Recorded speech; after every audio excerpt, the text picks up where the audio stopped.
MUI juga nggak bisa, bawa ke kiri oleh PKI nggak bisa. Bangsa ini dari dulu di tengah-tengah, dan hari ini yang berbicara di tengah-tengah. Nahdlatul Ulama. Makanya berat jadi NU itu. Dari dulu dibully. Jepang datang, satu-satunya ulama yang berani kerjasama dengan Jepang cuman Kiai Hasyim, menjadi ketua Sumubu, ketua Departemen Agamanya Jepang. Bung Karno melihat itu, oh berarti kerjasama dengan Jepang itu bisa secara syar'i. Bung Karno kerjasama dengan Jepang bikin peta. Akhirnya dua orang ini, yang satu berbicara agama, yang satu berbicara tentang nasionalisme, yang satu amanu wa amilus sholihat, yang satu berbicara tentang baladil amin. Tidak pernah disangka, ternyata hanya dalam beberapa waktu Hiroshima Nagasaki diledakkan oleh sekutu. Saat itu limbung. Kalau seandainya tidak ada Bung Karno dan tidak ada Kiai Hasyim, maka tidak ada Dokuretsu Zumbi Tusakai, tidak ada Dokuretsu Zumbi Inkai, tidak ada panitia persiapan kemerdekaan Indonesia. Lu yang kayak gini, tapi kalau bilang dibully udah dari dulu, biasa aja ya. Biasa sudah. NU itu berbicara bangsa, yang lain itu tinggal terimoin naik dok. Sudahlah kalian terimoin naik ya gitu. Nah, begitu Pancasila tidak disepakati, Kiai Hasyim yang mengambil alih. Kenapa? Karena Kiai Hasyim tumpuan para ulama waktu itu. Sebab satu-satunya ulama yang keluar dari Timur Tengah yang mendapatkan gelar Hadratus Syekh hanya Kiai Hasyim. Hadratus Syekh itu mensyaratkan apal kutubus sittah, Sahih Bukhari, Sahih Muslim, Sunan Abu Dawud, Nasa'i, Tirmidzi, Ibnu Majah. Itu Kiai Hasyim Asy'ari. Maka jangan pernah ragu menjadi pemimpin Nahdlatul Ulama, dan jangan pernah ragu diolok-olok oleh orang lain yang apalnya hanya hadis 3 atau 1 kulu bid'atin dolalah. Bisa ragu. Maka jangan ragu jadi orang NU. Kurang keras apa namanya DITI dulu selesai di Indonesia, kurang keras apa PKI selesai, maka yang agak keras-keras itu nanti juga selesai di Indonesia. Selesai. Musik rock kurang apa galaknya di Indonesia ketika datang. Musik rock rambutnya panjang, belum 20 tahun rock dude. Ini Indonesia. Musik keroncong kurang apa gagahnya, sekarang jadi campur sari. McD gagahnya seperti apa, sekarang sambelaya, pawon deso, balik lagi.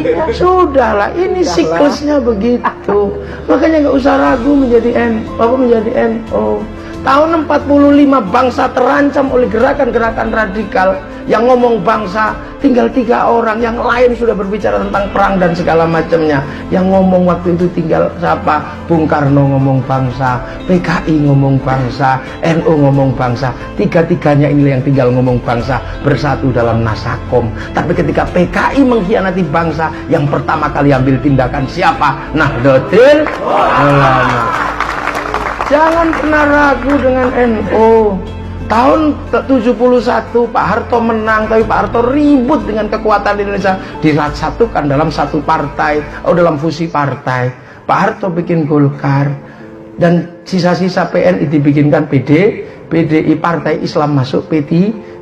Tapi P3 ributnya luar biasa karena bermusuhan dalam satu agama. NU siku-siku, tetapi semua selalu tergantung NU. Negara kalau ribut yang pertama kali diminta mereda pasti NU. Tapi ibaratnya NU seperti daun salam. Kalau masak sayur asam nggak pede kalau nggak ada daun salam, begitu selesai yang dibuang pertama kali daun salam. Tapi nggak usah dendam, ini politik. Karena kita kalau belum belajar kita pasti kalah. Makanya kemudian Pak Harto bikin apa? Bikin asas tunggal Pancasila. Kiai NU sudah marah di Jawa Timur, sudah pidato. Kalau Anda ke Ka'bah mau apa? Mau tawaf, mau haji. Kalau ke Pohon Beringin mau apa? Sudah ada di sana. Sudah ada di sana. Tapi ketika Pak Harto bikin asas tunggal Pancasila, NU lihat Pancasila kebutuhan bangsa dan negara. Pancasila tidak boleh hilang dari bangsa dan negara karena dia pemersatu bangsa yang berbeda. Tapi urusan Pak Harto bagaimana? Gus Dur canggih waktu itu, bikin ukhuwah wataniyah basyariah Islamiyah. Pak Harto tambah nekat, ganti M. Yusuf dengan Beni Murdani Katolik. bikin CSIS bian kun harican silalahi. Tapi Gus Dur lihat ini bangsa harus tetap selamat. Tapi NU didorong dari belakang. Oleh siapa? Panglima DI ITI Jateng DI wilayah 7 namanya Abdullah Sungkar. Didorong agar NU juga berontak pada negara. Tapi NU ngerti, begitu situasi agak reda, bisa ukhuwah jalan, NU buang badan terima asas tunggal Pancasila. Maka Abdullah Sungkar kejelungup, dia lari ke Pakistan, masuk ke sekolahan Amerika namanya Akademi Militer Peshawar yang dipersiapkan untuk menghancurkan Uni Soviet di Pakistan. Kesana membawa muridnya namanya Bashir, Bashir bawa muridnya namanya Mukhlas, Mukhlas bawa adiknya namanya Amrozi. Mau apa kamu? Hah, ruwo tidak dibujengnya. Begitu NU terima asas tunggal Pancasila, Pak Harto, aduh, ternyata bangsa dan negara selamat karena Pancasila. Tapi NU ngelawan Pak Harto jalan terus, tidak kemana-mana, tapi berada di mana Pak Harto pusing, ini gimana, bangsanya diterima, ngelawannya terus. Akhirnya Pak Harto, aku kalah. Akhirnya Mbak Tutut suruh ikut Gus Dur kemana-mana. Untuk apa? Untuk agar kita kehilangan Gus Dur, nggak kehilangan NU. Akhirnya Mbak Tutut naik kemana-mana, naik bis NU. Namanya naik bis itu bayar. Kalau sebelum kalah namanya riswah, setelah kalah naik kendaraan namanya ujroh, ongkos naik kendaraan. Gus Dur nyopir, Mbak Tutut naik. Akhirnya Gus Dur jengkel, Gus Dur tidur, penumpang tambah satu lagi naik, anaknya Bung Karno namanya Megawati. Begitu naik berdua, cakar-cakaran di belakang, tinggal tidur sama Gus Dur. Meledak peristiwa 27 Juli tahun 96, dua singa berkelahi kecapean, maka yang jadi presiden adalah yang ngomong si singa. Itulah maka presiden Indonesia Gus Dur, ketua siapapun harus menghargai bahwa ketua NU menjadi presiden, maka jangan malu, kita tidak bisa dianggap bodoh. NU pernah jadi presiden. Jangan ragu, kalau sekarang NU hampir punya calon wakil presiden, kita jangan ragu oleh huak-huak yang menganggap bahwa ini semua adalah tidak mungkin. NU mungkin apa saja. Ketua mereka sampai hari ini hanya menjadi tim sukses. Mikir, kita ini besar, tapi kalau kita jadi korban huak, kita memang kecil. Kuat persatuan kita. Ini bangsa. Makanya ketika NU santri ini ditinggali Islam, pertahankan sampai mati. Begitu Belanda datang, diusir secara bersama-sama, bersatu dalam negara kesatuan Republik Indonesia. Maka NKRI disebut wilayah Islam, pertahankan sampai mati. NKRI harga mati. Loh, ini toh semuanya nanti akan menjadi NU pada waktunya, nggak usah ribut saja. Hidup NU. Iya, karena ulama ini jatah kita, ini muridnya ulama yang dulu anti Sayyidina, sekarang sudah mau, walaupun baru baginda, nabiyina, rasulina, belum Sayyidina, nggak apa-apa.